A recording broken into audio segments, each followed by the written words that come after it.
میرا نام زاویار ہے. میرے ابا ڈاکٹر تھے اور میری ماں بھی ایک ڈاکٹر تھی. بچپن سے آج تک میں اپنی ماں کے کہنے پر چلتا آیا تھا.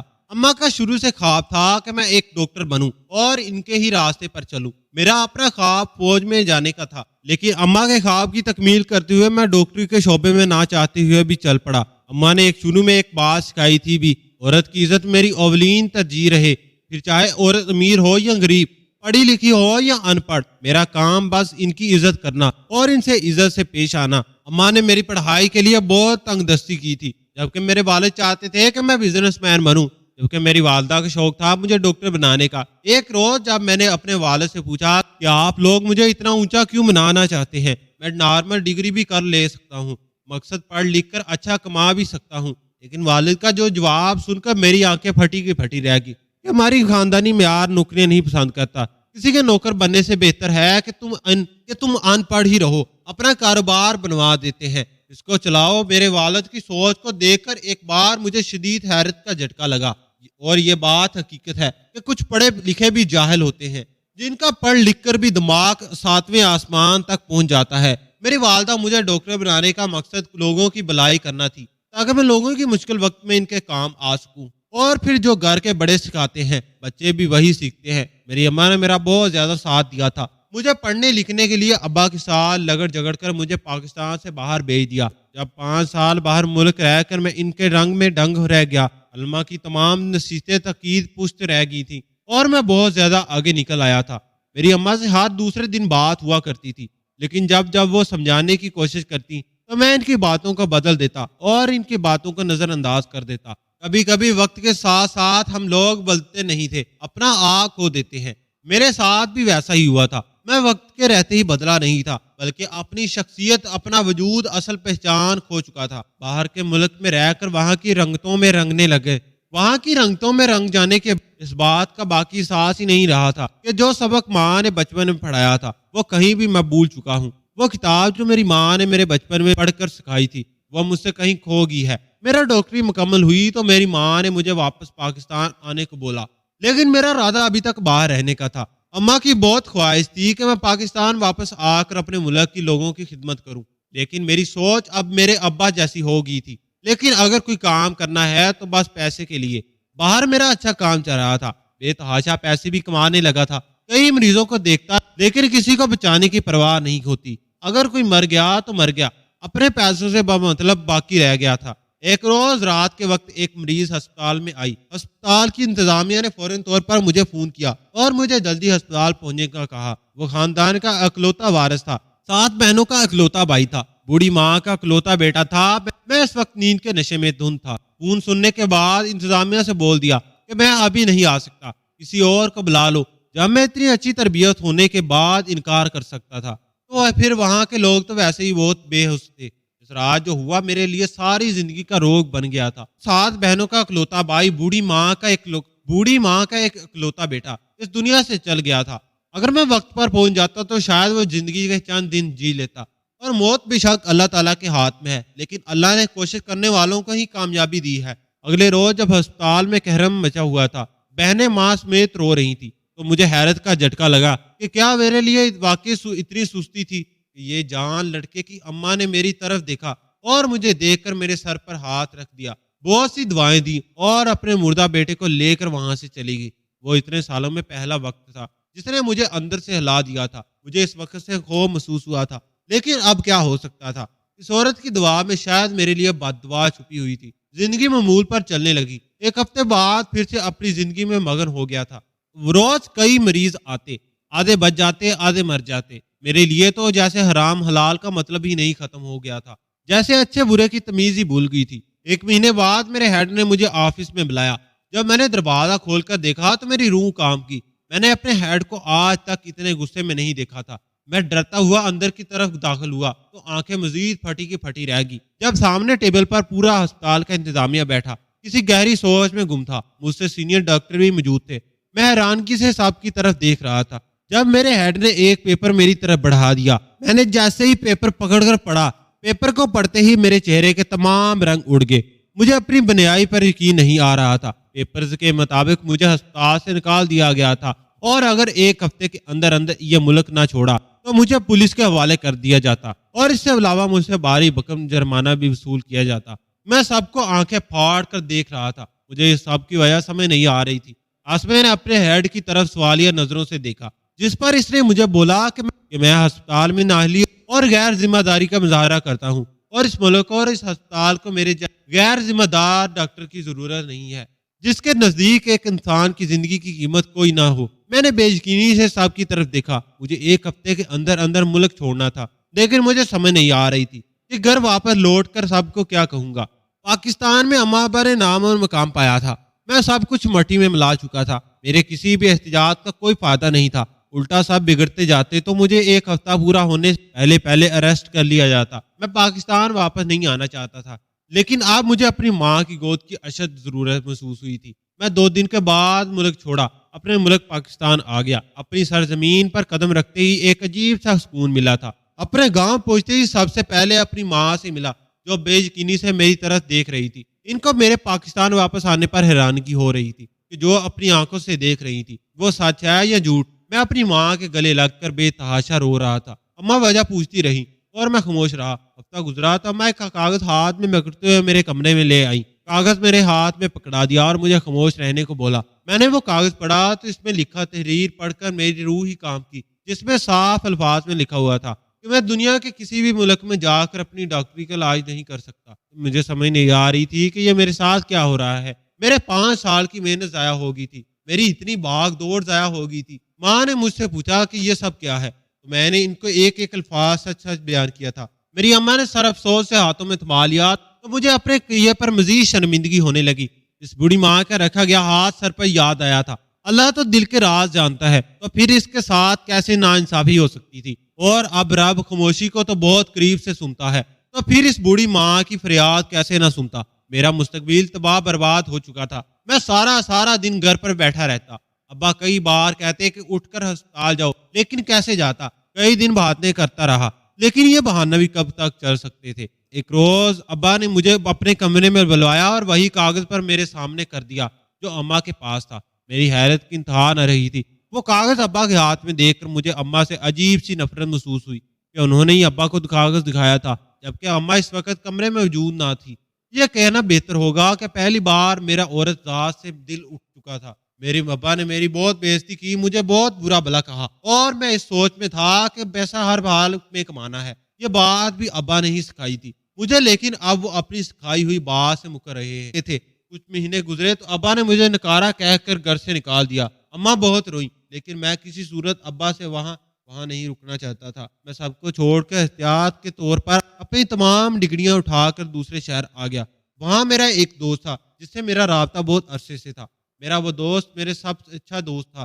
میں جیسے ہی دوسرے شہر گیا تو سب سے پہلے میں نے اس کو پایا، لیکن روح تو تب کانپی، کرائے کا گھر دکھلا کر اپنا ہاتھ چھڑوا لیا اور مجھ سے ہمیشہ کے لیے رخصتی لے لی، یہ کہہ کر کہ آج کے بعد اس کا مجھ سے کوئی رشتہ نہیں۔ مجھے بہت حیرت ہوئی اور دکھ ہوا، لیکن میں کچھ بھی نہیں کہہ پایا تھا۔ میری زندگی جیسے رک سی گئی تھی۔ میری کاہلی، میری الالسی میں میری زندگی بھر کا روگ بن گئی تھی۔ میں جیسے تیسے کر کے گزارا کر رہا تھا۔ شہر میں تو بہت کرایہ تھا، تبھی میں نے ایک گاؤں میں چھوٹا سا گھر کرائے پر لے لیا۔ اس پاس کے لوگ مجھ سے انجان تھے اور میرے حق میں ہی بہتر تھا۔ میں صبح منہ اندھیرے نکل جاتا اور پھر رات کے واپس آتا۔ پہلے تو مجھے کوئی کام نہ ملا، پھر ایک روز مجھے بہت وارداری کے بعد مزدوری کا کام مل گیا۔ مجھے 100 اینٹ ایک ساتھ اٹھا کر ایک جگہ سے دوسری جگہ لے کر جانی تھی۔ کام بہت مشکل تھا، مگر معاوضہ 1 گھنٹے کا 200 تھا۔ اس وقت تو میرے پاس یہ بھی بہت تھا۔ میں نے 6 گھنٹے کام کیا اور اس کے بعد جو مجھے معاوضہ مل گیا۔ رات جب چند پیسے لے کر گھر پہنچا تو ہاتھوں پر نظر پڑتے ہی آنکھیں ہی بل گئیں، جہاں بڑے بڑے چھالے بن کر پھٹ چکے تھے۔ تکلیف تو جیسے ختم ہی ہو گئی تھی۔ میری چھوٹی سی غلطی نے آج مجھے کس مقام پر کھڑا کر دیا تھا، اور میں بھی اتنا ہی خوش تھا۔ ایک روز میری طبیعت کچھ ٹھیک نہ تھی، جس وجہ سے میں کام پر نہ جا سکا۔ ابھی سو کر اٹھ کر لیٹ گیا کہ میرے گھر کا دروازہ بہت بری طریقے سے کھٹکھٹایا گیا۔ میں ایک دم سے گھبرا گیا۔ میں نے پہلے کچھ دیر سوچا کہ دروازہ کھولوں یا نہیں، پھر باہر سے کسی سنوانی آواز سن کر میں جلدی سے دروازہ کھول دیا۔ سامنے دیکھا تو ایک دیہاتی لڑکی کھڑی تھی۔ وہ بہت برے طریقے سے رو رہی تھی۔ میں نے حیرانگی سے اس کی طرف دیکھا۔ آنکھیں تو حیرت سے تب کھلی جب اس لڑکی نے میرا ہاتھ پکڑا اور مجھے کھینچ اپنے گھر لے گئی۔ یہ گھر کم اور محل زیادہ تھا۔ میں حیرت سے ادھر ادھر دیکھ رہا تھا۔ جب عورت نے میرا ہاتھ کھینچا اور مجھے ایک کمرے میں لے گئی، کمرے میں جاتے ہی دیکھا تو ایک بار میری روح ہی کام کی جب سامنے ایک بوڑھی عورت کو بے ہوش دیکھا۔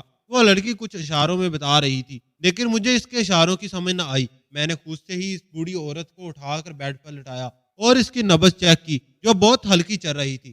میں نے جلدی سے 2-3 بار اپنی سیکھی ہوئی ترکیب اس عورت پر آزمائی جس سے وہ ہوش میں آ گئی۔ میری خوشی کی انتہا نہ تھی، وہ لڑکی بھی خوشی سے اونچا اونچا رونے لگی۔ وہ شاید گونگی تھی، تبھی اشاروں میں میرا شکریہ ادا کر رہی تھی۔ اس نے کئی ہزار کے نوٹ میرے ہاتھ میں تھما دیے۔ میں اتنے نوٹ دیکھ کر حیران رہ گیا۔ اس کو واپس کرنے چاہے جس پر اس نے اشاروں میں نہ جانے مجھے کیا کیا کہہ دیا۔ میں نے ان کا شکریہ ادا کر کر واپس اپنے گھر آ گیا۔ گھر آ کر جب میں نے پیسے گننا شروع کیے تو وہ میری حیرت کی انتہا نہیں رہی۔ وہ پورے 1,00,000 روپے تھے۔ میری تو آنکھیں پھٹی کی پھٹی رہ گئیں۔ مجھے سمجھ نہیں آ رہی تھی کہ ان پیسوں کا کیا کروں۔ میں نے سارا دن گھوم کر دیکھا کہ کہاں ان پیسوں کو لگا کر مزید پیسے کماؤں۔ ایک دکان جس کے باہر لکھا تھا پیسے کو پیسے بڑھائیں، میں تجسس کے مارے اندر آ گیا اور یہاں میں نے اب زندگی کی ایک دوسری بڑی غلطی کر بیٹھا تھا اور وہ کی کارخانہ تھا جس میں اپنا 1,00,000 روپیہ لگا دیا۔ کئی دن گزر کے عہدے کے مطابق جب میں اپنا معاوضہ لینے گیا تو وہاں کا کارخانہ بند تھا۔ کوئی بندہ نہ بندے کی ذات، وہاں کوئی موجود نہیں تھا۔ میں نے جب ادھر ادھر سے کارخانے کے بارے میں پوچھا تو میرے پاؤں تلے سے زمین نکل گئی جب سب نے بولا کہ کارخانے والوں کو پولیس نے گرفتار کر لیا ہے اور اب ان کے ساتھ ملوث لوگ بھی تلاش کر رہے ہیں کیونکہ ان کا تعلق ڈرگز مافیا سے تھا۔ میرا وجود کانپنے لگا۔ یہ سب کیا ہو رہا تھا کچھ سمجھ نہیں آ رہی تھی۔ دماغ سین سین کرنے لگا تھا۔ میں الٹے قدم واپس اپنے گھر پہنچا۔ اس سے پہلے پولیس میرے گھر آتی اسی رات میں گھر چھوڑ کر اپنے دوسرے شہر واپس لوٹ آیا۔ گھر آ کر ابا سے معافی مانگی، اماں کے پاؤں پکڑ لیے لیکن ابا مجھے کسی ضرورت گھر رکھنے کے لیے تیار نہیں تھے۔ میں نے اماں سے بولا کہ وہ جو چاہیں گی میں وہ کروں گا، بس مجھے گھر میں رکھ لے۔ ابا نے مجھے بولا اگر میں یہاں رہنا چاہتا ہوں تو ان کی مرضی سے ان کی پسند کی لڑکی سے شادی کرنی ہوگی۔ مجھے کسی بات سے کوئی اعتراض نہیں تھا۔ میرے ابا کی کزن تھی جن کی ایک بیٹی تھی، وہ امیر کبیر تھی۔ اس لڑکی کے والد اس دنیا سے رخصت ہو چکے تھے۔ اب پوری دولت کی وارث صرف وہ لڑکی تھی۔ ابا کو بس پیسے سے مطلب تھا، مجھے بھی اپنے بچاؤ کے لیے کوئی راستہ نظر نہیں آ رہا تھا۔ تبھی ماں کی مرضی سے میں نے ایک دیہاتن سے شادی کر لی کیونکہ وہ گاؤں کی امیر ترین لڑکی تھی۔ لیکن حیرت تو تب ہوئی جب مجھے پتا چلا کہ وہ پڑھی لکھی لڑکی نہیں ہے، وہ سفید ان پڑھ تھی۔ مجھے بہت دکھ ہوا اپنے باپ پر، نہ جانے انہوں نے کس بات کا بدل لیا تھا مجھ سے جو میرے لیے ایک ان پڑھ ملی تھی۔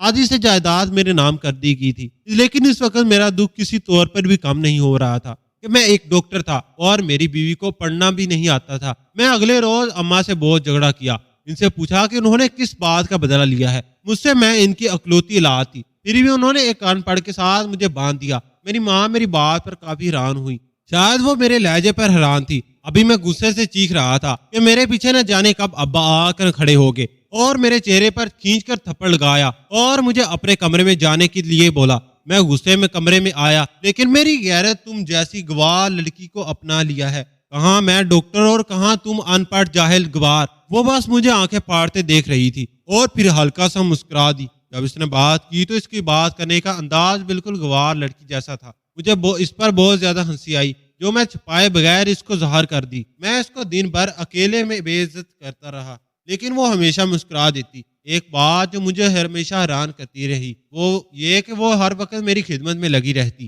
اس نے میرے کہے بغیر مجھے بہت بڑا بزنس کھڑا کر دیا۔ ایک روز میں دوپہر کے وقت گھر آیا، میری بیوی گھر پر موجود نہیں تھی۔ یہ شادی کے بعد اب تک پہلی بار ہوا تھا۔ مجھے کافی حیرت ہوئی کیونکہ رات کے وقت جب میں گھر آتا تو وہ کھانا تیار کر کر میرا انتظار کر رہی ہوتی تھی۔ گھر میں اماں کے علاوہ کوئی موجود نہیں تھا۔ میں نے جب اماں سے بیوی کے بارے میں پوچھا تو انہوں نے انوکھا جواب سن کر میں ناسمجھی سے ان کی طرف دیکھنے لگا۔ بلائیں وہ اتارنے میں لگی ہوئی ہے۔ میں خاموشی سے کمرے میں چلا گیا۔ وہاں خالی کمرہ میرا منہ چڑھا رہا تھا۔ آج کل میں اپنے نئے بزنس کو وقت دیتا تھا، کسی اور چیز پر دھیان دینے کا وقت ہی نہیں رہا تھا۔ سب کچھ بالکل نارمل ہو گیا تھا۔ میں بھی زندگی میں آگے بڑھ گیا تھا، ہر چیز پر بس پشت ڈال کر زندگی کے نئے ڈگری پر چل پڑا تھا۔ لیکن یہ خاموشی شاید طوفان سے آنے سے پہلے والی خاموشی تھی۔ اپنی بیوی کو اگنور کر کے میں نے اپنی زندگی میں ایسا مگن ہوا کہ سب کچھ ہی بھول گیا۔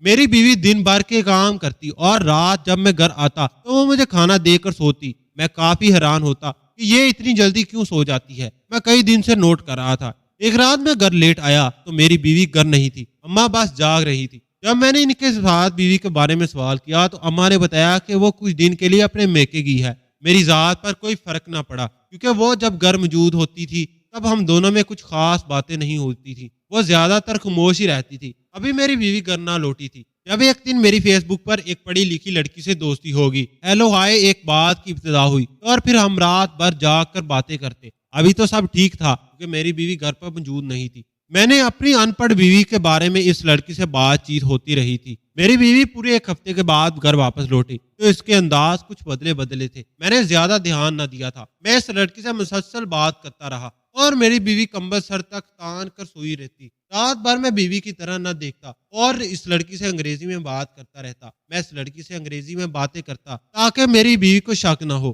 وہ بھی میری بیوی کے بارے میں سب جانتی تھی، بہت کم اردو میں بات کرتی تھی۔ کئی مہینے ایسے ہی گزر گئے، ہر طرح خاموشی کا گہرا راج تھا، سب بالکل ٹھیک چل رہا تھا۔ پہلے تو بیوی بولتی برداشت ہوئی نہیں تھی، لیکن اب وہ کمرے میں کسی صورت برداشت نہیں تھی۔